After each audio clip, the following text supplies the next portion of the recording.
Welcome to In Depth, your weekly podcast from Press Xpress about news and newsmakers from India and Bangladesh. We bring you an in depth look at the top stories that are making headlines. I'm Tulika, your host from Delhi. The BRICS annual summit is coming up in a couple of weeks, and we have seen speculation about the launching of a new gold backed currency to displace the US dollar. But first up, what's BRICS? It's Brazil, Russia, India, China, South Africa coming together to form a trading bloc with about 40% and more of the world population and more than 30% of the world's GDP share. That's even higher than that of G7, which is made up of strong economies from the West and Japan. So, joining me today are two amazing guests who are going to be talking to us about the potential of a new BRICS currency, its impact on world trade, and whether it's a short term hype or a long term reality. In today's episode, we're asking, can BRICS currency be a game changer? My first guest is Dr. Mizanur Rahman. He is a commissioner at the Bangladesh Securities and Exchange Commission, and he's joining us from Dhaka. Welcome. How are you doing today? I'm fine. Nice to be here. Great to know that. So, BRICS currency, does it make sense to you? I think the idea of BRICS currency is an attempt on the part of policymakers of Brazil, Russia, India, China, South Africa, and many other developing and emerging market economies around the globe. As the world economy reopened by the end of 2021, most of the developing and EM economies observed prohibitive current account deficits, fast depletion of their foreign exchange reserves, and a devaluation of their home currencies against the US dollar by a range of 20 to 75%. The Russian invasion of Ukraine only worsened the energy, food, and other commodity price shocks and external account imbalances across the developing and emerging market economies. Now, they tend to blame the US dollar and want an alternative to it that is more political than economic, I consider. Great, more political than economic. But on this note, I would like to bring in Dr. Arpita Mukherjee. She is joining us from Delhi. She's a trade and policy expert and she's a professor at the Indian Council for Research on International Economic Relations. Welcome. So glad to have you with us today. Thank you. Same here. I'm very happy to be here. Great. BRICS, do you think it's emerging or has already emerged as an influential trading bloc in regional and world trade? Yes, it is. The BRICS countries today is accounting for a substantial part of the world trade. They have a large consumers, global consumers are into the BRICS countries. There is quite a bit of trade even within the BRICS countries, and definitely with countries of the developed countries, majority part of their trade is with either or the other BRICS countries. So definitely there is a voice in the BRICS country, not only in trade but also in trade related platforms like the WTO and in all the other platforms like the G20 that is going on and the discussions on trade issues. BRICS plays a big role in it. And there are 10 major regional trading blocs in the world. And when I say this, I'm thinking about ASEAN, APEC, SARC, etc., and BRICS. So all of these have really emerged as influential trading blocs, and political, geopolitical tensions have definitely always impacted trading. But on this note, let's dig a little deeper. Dr. Mizan, when we look at the world from the point of view of currency blocks and not just trading blocks that Dr. Arpita was referring to. We have always had a very bipolar view of the world. It's the US dollar and the euro, isn't it? And the dollar dominates more than 40% of the world's GDP share. The euro in comparison is just 2%, and now latest data from the International Monetary Fund indicates that the Chinese yuan controls more than 30% of the world's GDP share. So why not just trade in the Chinese yuan? Like Dr. Arpita mentioned, China is the largest trading partner among these regional trading blocs. So why is there need for a BRICS currency at all? What do you see is happening among the member nations here? Thanks, Tulika. As Dr. Arbit also highlighted, the world economy is now more diversified than ever before. China and Euro area are in particular two major economic regions where Euro and Yuan are respectively their common currencies. Those currencies are primarily used in invoicing and payment settlement for domestic transactions within their respective economic domain. That, however, doesn't make the world economy multipolar or bipolar. If you look at extra regional trade in goods and services, it is the US dollar which is still the dominant vehicle currency. So you're basically saying that the world is not bipolar or tripolar or multipolar. It is still very much a world of the US dollar when it comes to trading. Is that right? Yes, to answer your question, traders they will not find it economically optimal to choose yuan, rupee, or other peripheral currencies to uh, to invoice their trade or Yeah. to denominate their financial transactions and to engage into settlement of international transactions. Yeah, and but the euro is there as a common currency in that region, and that's my case in point. It's not easy to launch a new currency, but it's happened in the past. It took almost 50 years to change over from bilateral settlements to a common currency for the region, but it did happen, and there are alternative currencies in the world. What do you think is the hype behind? What is the noise behind this whole talk about a new BRICS currency? Or is it just irrelevant? No, that's very interesting. Euro was more a political project of the European elders after the Second World War. They worked meticulously for almost 50 years before launching euro in 1999.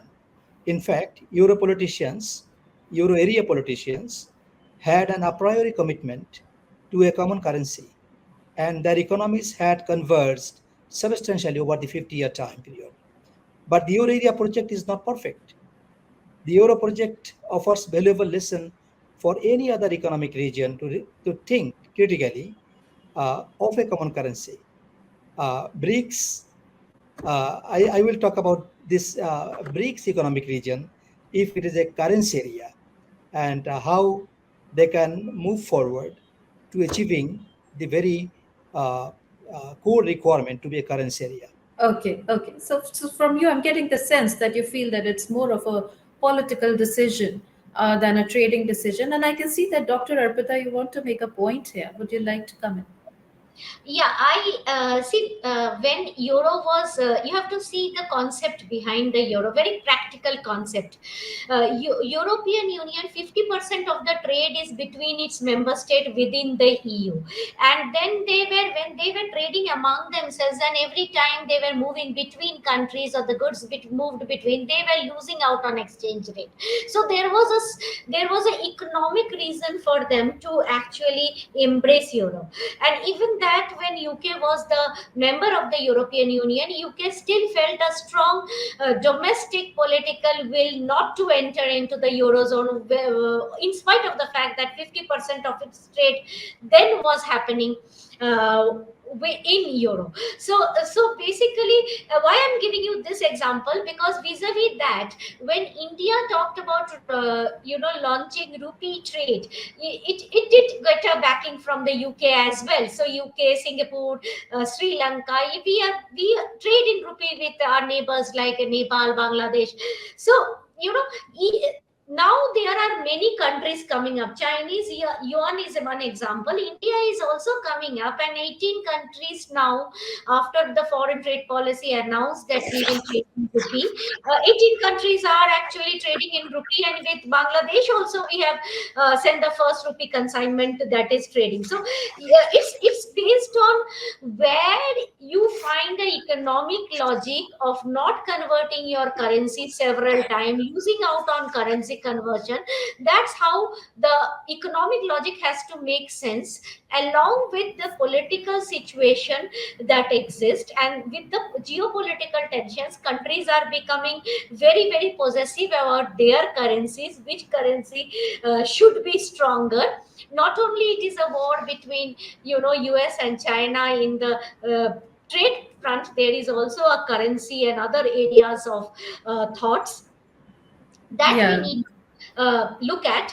And also countries like India, which are trying to build resilient supply chain and be bigger part of the global trading regime, we are also, we are also re-looking into the fact that how do we help our traders, how we minimize the issues that they face in terms of currency fluctuations and valuations. So there are many absolutely. things that impact the trade and what kind of currency that comes in. uh, Absolutely, that really makes sense. If I can quickly come in, you mentioned India and you mentioned a lot of other countries who are potentially a long list of countries who want to join the BRICS, and therefore trading going forward in the next few years will become more complex. So that has really made sense. And when you mentioned India, India itself is very ambitious and keen to internationalize the rupee, isn't it? Yes, we are. In fact, our foreign trade policy talks about it. It is being a part of the Indian agenda. India is also very openly opposed to the concept of a brick currency. Right, it has been. I mean, it's a news item, so I don't need to talk about it much. But time and again there has been research on the BRICS currency. Years ago, we at ICRIA, some of my colleagues also did a research. It never had a lot of buy-in within India. I want to quickly touch upon trade wars being class wars, and I'm borrowing this note from a book of the same name by Matthew C. Klein and Michael Petty, both very leading names in the world of economics. Because it's not one nation pitting against another as we commonly believe. It's one economic sector against another economic sector, and it's more about domestic political choices, which you were just mentioning, Dr. Arpita. My question to you is this: in this context, how do you feel have India's choices impacted its trade balance with all the other BRICS countries? And when I'm saying this, I'm actually thinking about the negative trade balance also that has happened. See, India wants to, reduce the negative trade balance, and and have taken many measures. Some of them may be good, some of them may not be so good. One is that to reduce the negative trade balance, there has been some kind of a direct action to reduce imports from China. And there is a lot of things that India is trying to now focus on really manufacturing in house, like toys, or certain products like electronics, where we were a large importer. There is a focus, and government has come out with schemes like PLI incentive schemes to actually not only build resilient supply chain, but also in the long run with the concept that we will be self reliant in our manufacturing, we will not be dependent. And as well as we will also be part of the resilient supply chain of other countries who still want to de-risk their supply chain. So de-risking from China has been something that we have in mind. Right.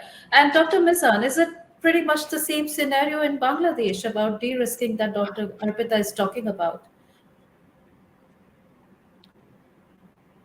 Uh, the idea of de-risking or decoupling is also a more political one, and but it is particularly very pertinent on the part of the West, including the United States of America and Europe, particularly. I think India, Bangladesh, or many other developing countries, EM economies, they really do not talk about de-risking with China, especially. But Dr. Arpita did mention that India is trying to de risk and decouple from China. A world less tied to the US dollar? Do you see that happening? And I'd like to welcome both your views on this. The reason why the BRIC currency was floated was, like, China has a lot of presence in other countries like Africa and other things. Now we are talking about increasing the G20 membership to Africa countries. Now, how the African countries and the African Union, uh, you know, um, react to these things, and what others allow and not allow is very important, as because this is all political decisions that are going to shape. So political decisions as they shape trade, as they happen, critical mineral sources as they get together, all of that will decide, whether there is a economic logic to have a BRICS currency. If so, should it be gold linked currency? But I don't see something really happening up in the next 3 to 4 years, frankly speaking. When in long run, it can be speculative, but economies have to gear together to a more collaborative way to make a currency acceptable and tradable within themselves. Well, Tulika, I said in my very opening remarks that US dollar is the undisputed world currency, invoice currency. It is dominant, and there is no parallel alternative to it. Yes, this US dollar has been an exorbitant privilege of the United States of America. US doesn't have a budget constraint. They can, in the sense that they can finance any amount of current account deficits. In fact, US for the last 30 years has incurred persistently widening current account deficits. For the last 30 years, US external indebtedness has been surging ahead from less than $5 trillion to more than $32 trillion right at this moment. So, this indebtedness is represented by American financial assets, securities. And these securities are held by China, East Asian countries, India, Bangladesh, every country around the world. And that is becoming our foreign exchange reserves. Now, see, why do we hold these American securities, American government securities, American corporate AAA rated securities to be our reserves? Because it is highly liquid, it is tradable, and transaction cost to trade in this securities is almost uh, negligible. There is no alternative to that. Right. I don't see an alternative to this arrangement. Even euro, Japanese yen, Australian dollar or Canadian dollar, they are also world currencies, but they are not the vehicle currencies. Right. World countries, developing countries don't hold even their assets to be in the reserves significantly. So that is the very fundamental economic question that we have to address. Right, but one thing we haven't discussed so far, it is this assumption that it's the non-US world that's trying to push so hard to de-dollarize, and it is the US which wants to resist this move. But that's not really the case, is it? There is a lot of domestic economic burden within the US. It's only the beneficiaries, I think, are only the foreign affairs, defense establishments, etc., and not really the American farmers or small businesses. What are your views on this? Yeah, this is very important that Wall Street has been the biggest beneficiary of this exorbitant privilege of the United States to be able to issue securities in their national currency. The global financial market is centered on the Wall Street, and of course, there are distributional consequences. Certain sectors, certain industries, they benefit out of this access to massive capital, maybe at the cost of the others. But there is another side of the coin that we have to look at. Think about the developing world for the last 40 years, India including. India, Bangladesh, China, and many other developing countries, they experienced an accelerating economic growth, employment generation, depending on outward orientation, depending on exporting to the world. And America has been the biggest market of exporting, right? And America has experienced deficit against us, like Bangladesh, India, and China. So these countries, they could manufacture not for their own domestic consumption, but to be able to export to the United States, to Europe, and other advanced economies. So you see, our growth has been hinged upon American consumption, and also our willingness to hold their government securities and other financial asset instruments to be in our reserves. So it is Yeah. a world so interdependent. Now I don't see an alternative to that. Definitely, I like to add one thing. In recent times, in the last 50 years, America has a number of times, I must say, abused their dollar for political purpose. Like the recent one, they froze Russian reserves with uh, held in the West. So that actually is leading. It is causing this mounting uncertainty. It is causing the motivation on the part of the certain other countries to de-dollarize. But that is Absolutely. absolutely political, not economic. So Because there seems to be a economically, political justification as well for this. yeah, I must say, economically, it is very hard to decouple.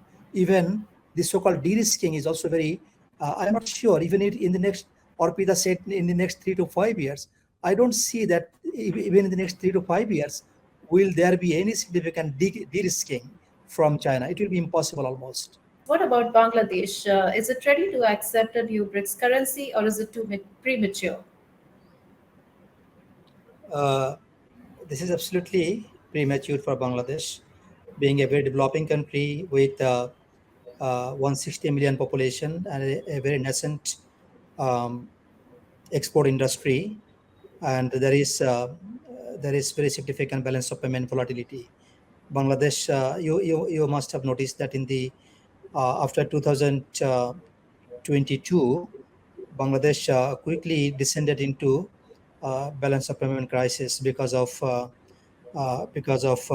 the commodity price shocks.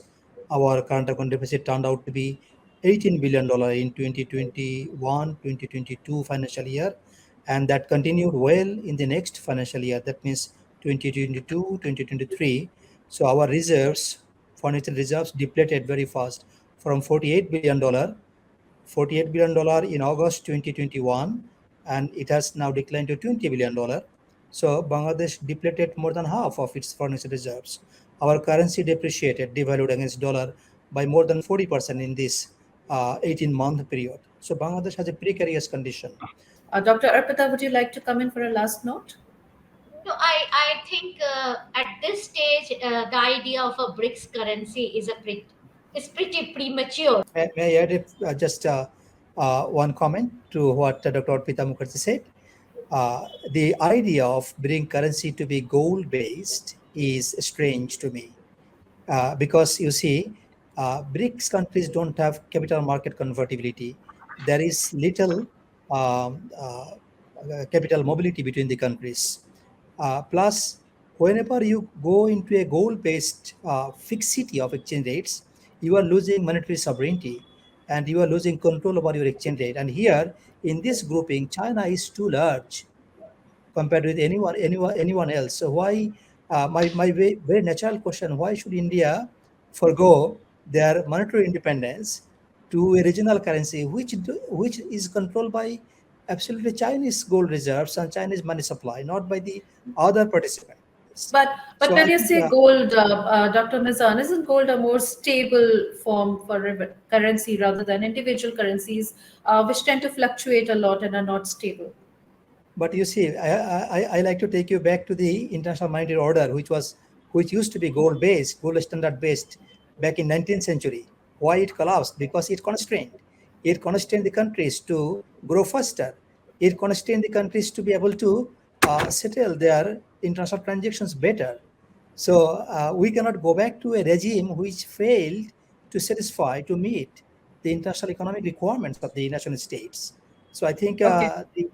the proposed idea, the BRICS currency based on gold standard, I think has to be carefully navigated and critically thought about. Thank you. Well, that's a strong point to make, and both our experts agree that it's not just political consensus or political will, but a strong business justification is what is needed if you really want to launch a new gold based BRICS currency. Well, that seems to be the perfect note to end this conversation. Thank you both for sharing with us your insightful views. Thank you. Thank you very much for having us. Thank you, Tulika, for having me. Thank you. And for our listeners, I hope you're going back with a more in depth understanding of the BRICS currency. I definitely am. Share your thoughts with me on tulika.bhatnagar at pressxpress.org and feel free to DM me on Twitter and Facebook. You were listening to In Depth from Press Express. Until we meet next time, it's Namaste from Tulika.